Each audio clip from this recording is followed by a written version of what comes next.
27 सितंबर 2022। नई दिल्ली का शाहीन बाग इलाका। सड़कों पर सन्नाटा था और गलियों में अंधेरा। शाहीन बाग के निवासियों को इस बात का गुमान था कि उनके इलाके में उनकी मर्जी के बिना परिंदा भी पर नहीं मार सकता। रात के 3 बजे अचानक एक घर के दरवाजे पर दस्तक हुई। अंदर सो रहा घर का मालिक ने जैसे ही दरवाजा खोला, उसके होश उड़ गए। सामने खाकी वर्दी पहने 4 हट्टे कट्टे नौजवान खड़े थे। इससे पहले कि वो कुछ समझ पाता या शोर मचा पाता, दिल्ली पुलिस के उन पहलवानों ने उसे दबोच लिया। पलक झपकते ही उसे घर के बाहर खड़ी एक गाड़ी में डाल दिया गया। उसकी पत्नी चीखने लगी। शोर सुनकर पड़ोसी जागे, लोग इकट्ठा होने लगे। 10 से 15 लोग उस गाड़ी के पीछे दौड़ने ही वाले थे कि उन्हें एहसास हुआ कि वो घिर चुके हैं। दिल्ली पुलिस के स्वॉट कमांडोज ने पूरे मोहल्ले की घेराबंदी कर रखी थी। ऑर्डर साफ था, ना कोई अंदर आएगा ना कोई बाहर जाएगा। उस रात शाहीन बाग का वो भ्रम टूट गया कि उनके इलाके में पुलिस घुस नहीं सकती। ये सिर्फ एक गिरफ्तारी नहीं थी। उसी वक्त उसी समय देश के अलग अलग हिस्सों में 12 और लोगों को उठाया जा रहा था। ये सभी लोग देखने में तो आम नागरिक थे, लेकिन इनका असल काम एक ही था, पीएफआई के लिए काम करना। ये सब कुछ एक बहुत बड़े प्लान का हिस्सा था, जिसका नाम था ऑपरेशन ऑक्टोपस। 6 जुलाई 2022 बिहार विधानसभा के 100 साल पूरे होने का जश्न मनाया जाने वाला था। 12 जुलाई को खुद प्रधानमंत्री नरेंद्र मोदी इस समारोह में शामिल होने के लिए पटना आने वाले थे। पूरे बिहार में सुरक्षा के कड़े इंतजाम थे, सजावट हो रही थी, लेकिन प्रशासन इस बात से पूरी तरह अनजान था कि पटना के ही फुलवारी शरीफ इलाके में एक बहुत बड़ी साजिश रची जा रही है। फुलवारी शरीफ में अहमद पैलेस नाम की एक इमारत की पहली मंजिल पर कुछ लोग जमा थे। वो हथियारों की सफाई कर रहे थे, ग्रेनेड्स की गिनती कर रहे थे। ये लोग कोई मामूली अपराधी नहीं, बल्कि पीएफआई के ट्रेंड मेंबर्स थे। उनका मकसद खौफनाक था। 12 जुलाई को जब प्रधानमंत्री मोदी पटना आए तो उन पर दिन दहाड़े हमला करना। उनकी तैयारी पूरी थी। वो जानते थे कि प्रधानमंत्री का काफिला कहां से गुजरेगा और सुरक्षा में कहां चूक हो सकती है। तभी एक घटना ने बाजी पलट दी। फुलवारी शरीफ थाने के एसएचओ इकरार अहमद के पास एक व्हाट्सएप मैसेज आया। मैसेज बेहद भड़काऊ था। उसमें लिखा था, तुम्हें शर्म आनी चाहिए। मुसलमान आखिर कब बनोगे तुम? प्रॉफिट की महानता का गुणगान कब करोगे?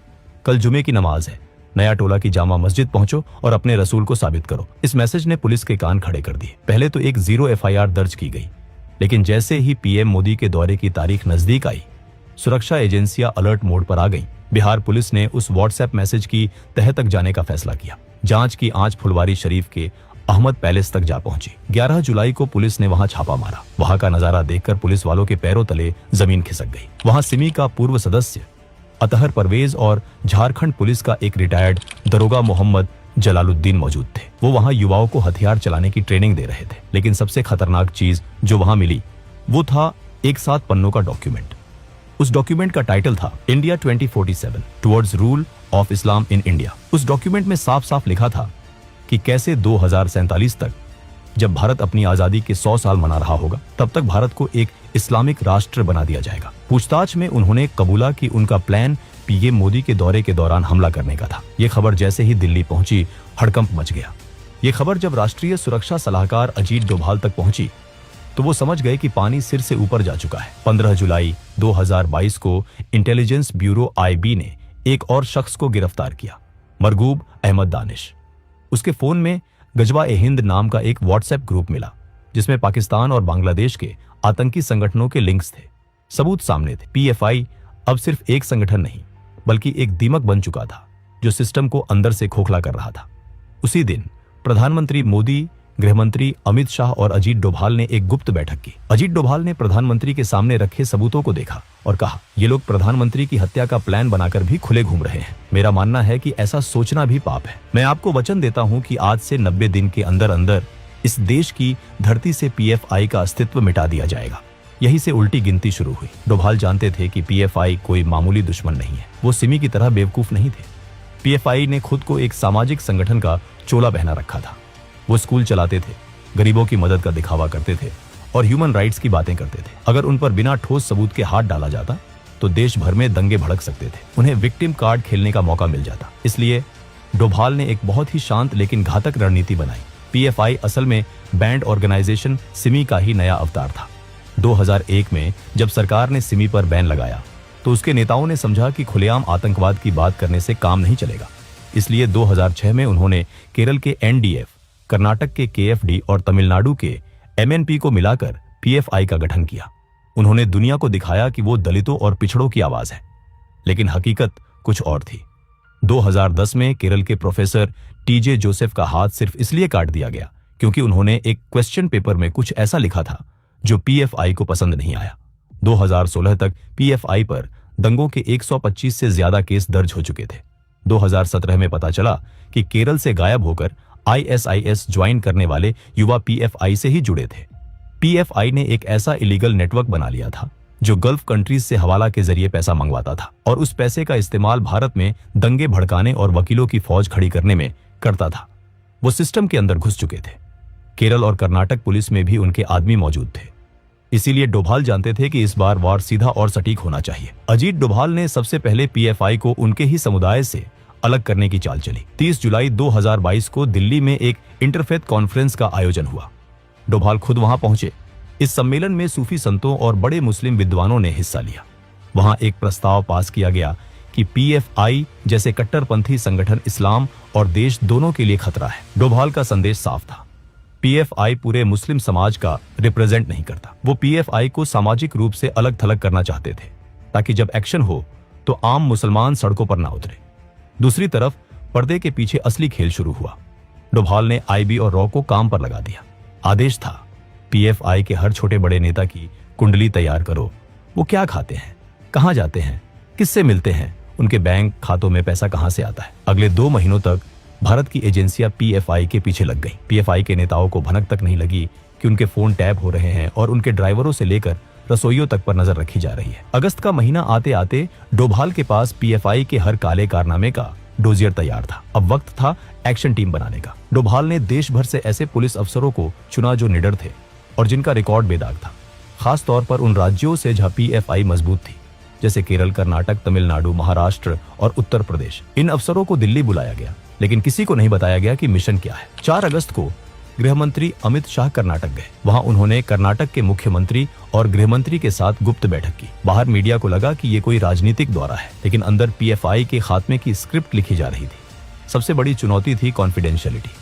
अगर खबर लीक हो जाती तो पीएफआई के नेता अंडरग्राउंड हो जाते। इसलिए डोभाल ने एक और चाल चली। 2 सितंबर 2022 को प्रधानमंत्री मोदी को केरल के कोच्चि में आईएनएस विक्रांत का उद्घाटन करने जाना था। डोभाल भी उनके साथ गए। उद्घाटन के बाद पीएम तो दिल्ली लौट गए, लेकिन डोभाल वहीं रुक गए। वो कोच्चि के गेस्ट हाउस में रुके और वहां केरल पुलिस के डीजीपी और सीनियर अफसरों के साथ गुप्त बैठकें की। मीडिया को लगा कि एनएसए साहब रूटीन दौरे पर हैं, लेकिन असल में वो पीएफआई के गढ़ में घुसकर उनके खिलाफ जाल बिछा रहे थे। इसके बाद वो चुपचाप मुंबई गए और वहां गवर्नर हाउस में महाराष्ट्र पुलिस के साथ मीटिंग की। 21 सितंबर 2022 दिल्ली में हाई वोल्टेज मीटिंग हुई। पीएम मोदी, गृह मंत्री अमित शाह, एनएसए अजीत डोभाल और आईबी चीफ तपन डेका एक कमरे में मौजूद थे। डोभाल ने बताया कि तैयारी पूरी है। 15 राज्यों में पीएफआई के ठिकानों की पहचान कर ली गई है। लिस्ट तैयार है कि किसे उठाना है। प्रधानमंत्री मोदी ने कहा, मैं जानता हूं कि आप लोगों ने बहुत मेहनत की है, लेकिन याद रहे, हमारी एक छोटी सी गलती से देश जल सकता है।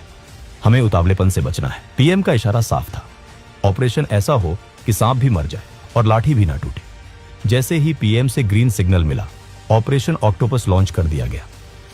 राज्यों की पुलिस को सिर्फ इतना बताया गया कि स्टैंड बाय पर रहो। उन्हें टारगेट की जानकारी बिल्कुल आखिरी वक्त पर दी गई। ऐसा इसलिए किया गया क्योंकि इंटेलिजेंस को शक था कि स्थानीय पुलिस में पीएफआई के इन्फॉर्मर हो सकते हैं। 22 सितंबर की सुबह जब दुनिया सो रही थी, भारत के इतिहास का सबसे बड़ा एंटी टेरर ऑपरेशन शुरू हुआ। एनआईए और ईडी की टीमों ने सीआरपीएफ की मदद से 15 राज्यों में 93 जगहों पर एक साथ धावा बोल दिया। केरल, जहां पीएफआई का हेडक्वार्टर्स था, वहां उनके चेयरमैन ओएमए सलाम के घर का दरवाजा तोड़ा गया। दिल्ली में पीएफआई के राष्ट्रीय अध्यक्ष परवेज अहमद को बिस्तर से उठाया गया। कर्नाटक, तमिलनाडु, यूपी, बिहार, हर जगह एक ही कहानी थी।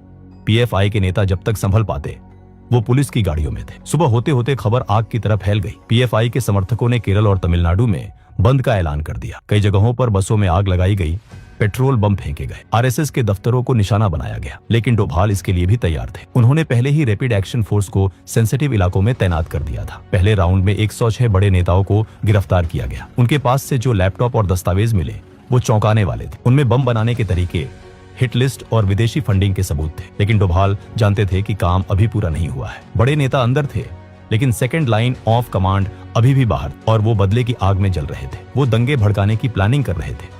पीएफआई को लगा कि शायद मुसीबत टल गई है। वो अपने बचाव की कानूनी तैयारी कर रहे थे, लेकिन डोभाल ने उन्हें संभलने का मौका ही नहीं दिया। ठीक 5 दिन बाद 27 सितंबर की रात को ऑपरेशन ऑक्टोपस का दूसरा चरण शुरू हुआ। इस बार निशाना वो नेता थे जो दंगों को जमीन पर अंजाम देने वाले थे। शाहीन बाग से लेकर निजामुद्दीन तक और मैसूर से लेकर मालेगांव तक एक बार फिर पुलिस ने दरवाजे खटखटाए। इस बार राज्य पुलिस ने कमान संभाली। 7 राज्यों में ताबड़तोड़ छापेमारी हुई और पीएफआई के बचे खुचे नेटवर्क को तहस नहस कर दिया गया। 170 से ज्यादा और गिरफ्तारियां हुई। अब पीएफआई के पास ना नेता बचे थे, ना पैसा और ना ही कोई प्लान बनाने वाला। पीएफआई का पूरा ढांचा ताश के पत्तों की तरह बिखर चुका था। वो समझ ही नहीं पाए कि उनके साथ क्या हुआ। ऑपरेशन का ग्राउंड वर्क पूरा हो चुका था। अब बारी थी कानूनी मुहर की। 27 सितंबर की रात खत्म हुई और 28 सितंबर की सुबह का सूरज निकला। गृह मंत्रालय ने एक नोटिफिकेशन जारी किया। उसमें साफ शब्दों में लिखा था, पीएफआई और उसके 8 सहयोगी संगठनों को यूएपीए के तहत 5 साल के लिए बैन किया जाता है।